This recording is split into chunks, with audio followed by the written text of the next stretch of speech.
Joining us now is one of them, a Palestinian refugee, Mariam Dawwas. Thank you for your time. Just relate to us briefly, if you can, your journey in terms of how you got here and what the situation was in Gaza that you fled.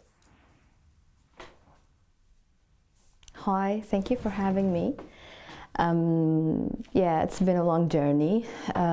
First, we evacuated from Gaza, the north, to Gaza to the south, and then we were granted the Australian visas, and we went through Rafah crossing, and then to Egypt, and then to Australia.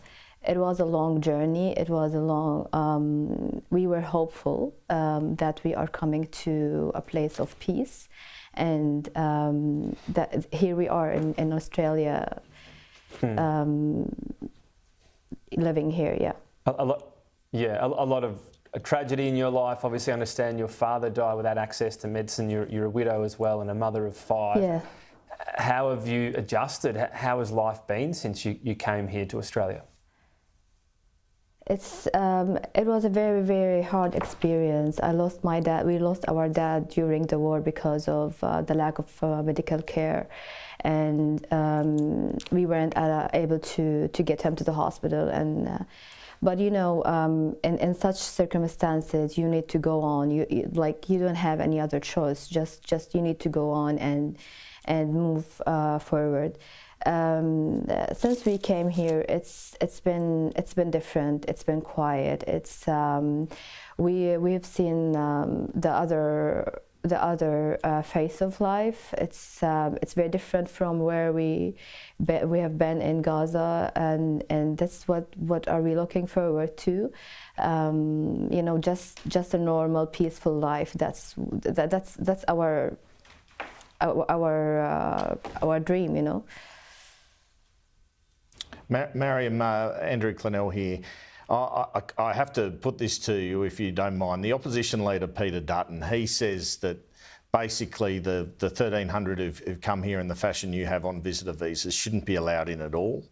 He worries there'll be a terrorist or terrorist sympathiser within your ranks. He certainly thinks Hamas supporters shouldn't be allowed in here. Do you see yourself as a supporter of Hamas or someone sympathetic to Hamas, and did Australian officials ask on the way through in terms of your processing if you were sympathetic to Hamas? Okay.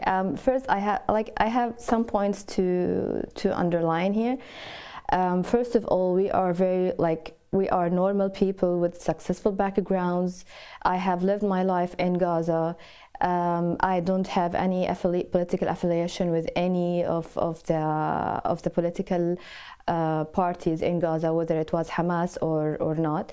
I myself, I am 32 years old woman, and I myself haven't had the right to elect in the elections. I mean, the last elections in Gaza were held in 2006, 2007, and I wasn't in the age of entitled to the elections. So how can a politician or anyone in the world judge or make sure that all the Palestinians in Gaza are supportive of Hamas? I mean, they are controlled by Hamas, but that doesn't mean that they are all of them are supporters to Hamas. This doesn't mean that I'm not here to say that people should or not should support Hamas, but I'm saying that living in Gaza that doesn't mean that you support this party or the other party. I mean, we live normal lives. I am myself. I'm a journalist. My sisters are doctors and dentists. I have a dentist brother and a dentist sister. So and we are not the exception. I mean, all the people in Gaza are very normal people. They are not terrorists. They don't seek to. They don't think of making any kind of terrorist actions. So I cannot see how can we pose a threat to the Australian community. A couple of quick things. What is your view of the October 7 attacks? Well, we were, in Gaza, we were surprised by what happened. we knew that the coming it's going to be different. I mean, we knew that there was going to be a war, but you know, I can say that it's expected, as you put. I mean, I can't. I mean that we were in a prison, an open air prison. People can't go out. People can't. They are under siege.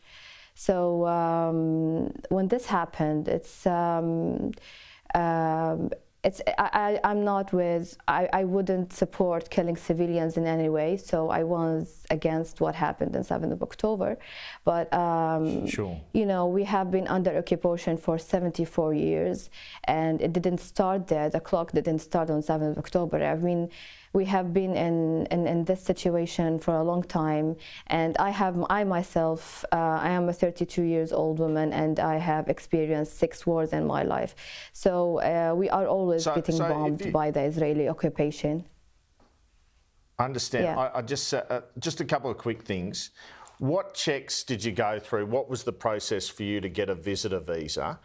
And what would you say to Peter Dutton about why you should be allowed to stay in Australia, maybe on a permanent protection visa? Okay, first there's something that I need to clarify. When we were applying for the visas to Australia, we had no internet connection. We had no mobile service. We had we were completely isolated from the world. So I don't know what are the security checks that have been held, but I trust that the Australian government did the security checks needed. I mean, I cannot say that I know what are the security checks that have been done. The other question. I am a successful person. I'm a very I'm a very normal person, and I am ready to contribute to the country. We are on a visitor visa, and we are waiting for our visas to change so that we can work.